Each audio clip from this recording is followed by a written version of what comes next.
Yes, yes. Well, we saw lots of changing from the start to till now because the agility is really changed a lot, and A lot. I think you are part of this change, of this changing. Sure, for sure. I was looking at the beginning. I know you are really on the line of the dog and putting the course on for the dog, and for me it was a surprise to look at your course, and it started with the beginning of Facebook, and where everyone can see the course of the other judge and what's going on around the world. And this is a point started I think 2010 Facebook, and was a big step for the changing, or not? Mm. Yes, I think so. I think there are maybe other judges who have been maybe more responsible, or responsible for the changes, but I try to be influenced with this more modern course design for sure. Okay. So yeah, and I think Facebook for sure is important because you can easily share courses so they can see it all around the world. So it's kind of the way to be influenced. So yeah. So when you, I know you passed a lot of nights drawing courses on the computer. It's true. Yes, it's true. Sometimes I spend a lot of time with the course design, and yes, I have this thing that I really want it to be good, because I know how the competitors feel. They expect only the best course from me and other judges, and I want to give it to them. So sometimes I have to work hard to try to design something suitable and cool. So I try my best. Sometimes sure. I succeed, and sometimes not so okay. That's the story. You know, this transmission, this talk is called from me agility emotion, because the start, the point is the point of start is really the emotion that we can have doing agility, or doing the judge, or basically working with the dog, but especially doing agility. So this emotion, are you aware when you put down the course to be responsible of the emotion of the handlers and dog? Yes, I think I am. I think this is kind of connected, because I think if I am able to put a fun, cool course, I think it will create good emotions with the team, with the handler and with the dog.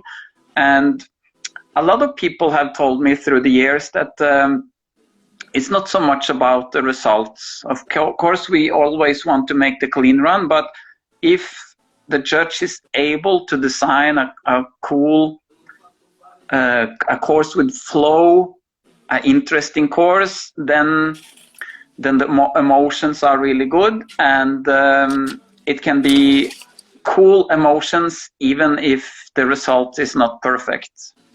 Yeah. So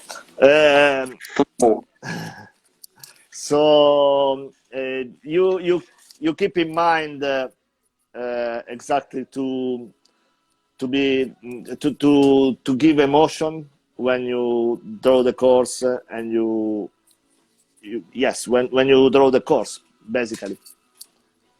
Yes, for sure, it's important. I think my role as a judge, it's super important. I can change the atmosphere totally at the competition. I can destroy it by putting terrible courses, or I can help people having a really awesome experience at the trial if I'm able to put a good course with nice flow. Yes, yes. That's another kind of it's a word that you use too much when you define your course. Why? Too much? No, well, no. I think it's a good word. I think it really describes what I'm aiming for. I want a lot of flow in my courses. I want it fluid. I want to make the lines natural for the dogs, so the dogs can run, free as fast as they can. Okay, so the speed is important. Yes, I think the speed comes with the lines, of course, but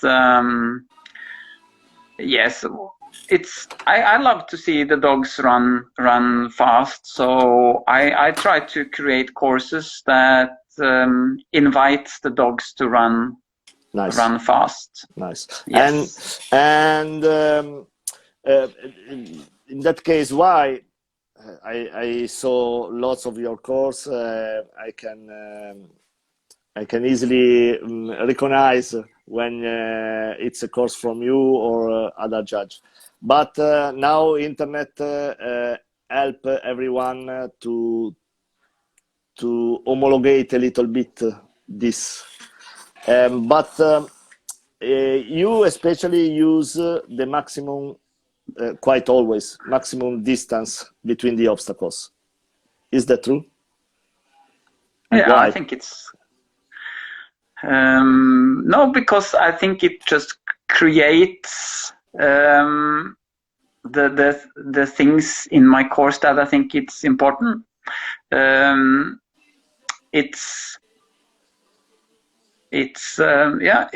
the flow, I think the distance is important. I think also with the safety, I think it's important. Like I mentioned, my experience with 5 meters with my Malinois, it's not even room for a stride in between. So I think 7 meters, then it's safer. Okay. If the angle is not perfect, I think it's safer with if I have more distance, then the dog can still be able to handle the sequence. For example, distance to an approach to dog walk. If I'm not perfect with my angle with the obstacles, the distance will still give it will help. So I think it's important. So don't you think agility it's very different between the obstacle of agility are very different between the category for a small, a large, and the medium? There are lots of difference. Yes, it is, of course, and like my experience with the Malinois, of course, it's I have experienced this a lot. That with a big dog, it can be harder. You have to be more aware, for sure. For example, the contacts are always the same size, 19 centimeter. But for a small dog, it's much more easy to touch the contact. For a large, for sure, it's. So, do we have to change this, or you think it's impossible? Well, I guess it's not really up to me. Maybe it's not totally fair that a big dog have same size of the contact as a small dog, but I guess this is how it is, and so far it have been like this. So, well, it's a point to discuss, or not? Yeah, it can be a point to discuss. But okay. I think the sport is really developing in a good direction. I think if I see the sport now in 2020 compared to, for example, 2010, I think we have taken, big steps in the right direction. Yeah. It's better. So, I think better and better. So it was worse. So don't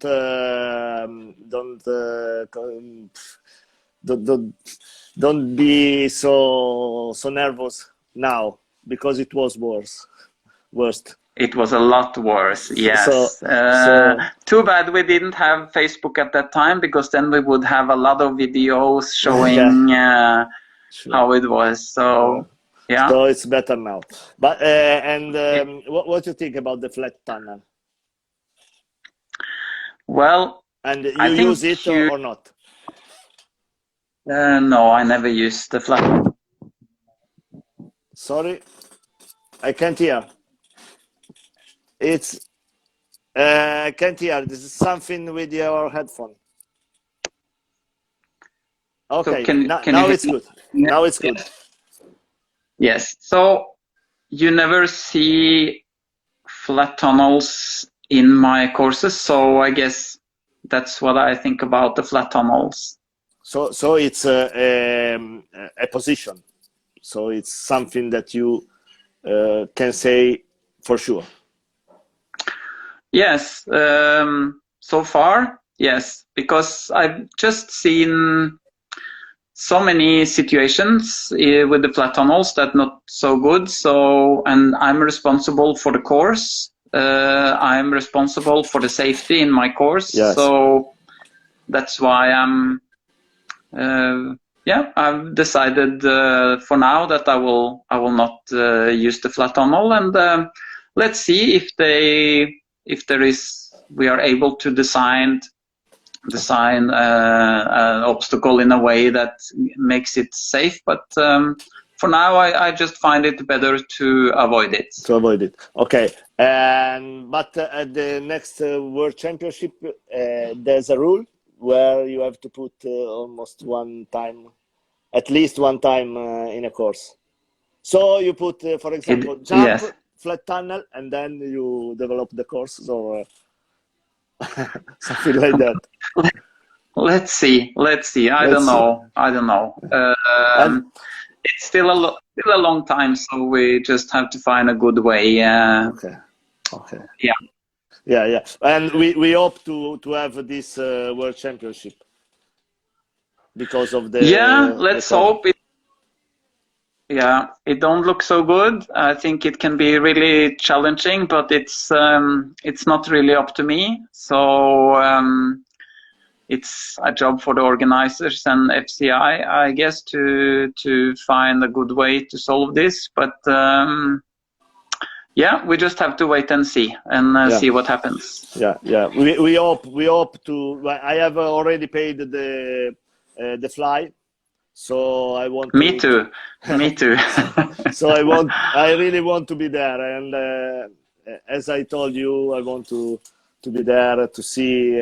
Okay, well, we hope to be there. So, how much categories do we need? These are enough, or 4, 5? Your experience?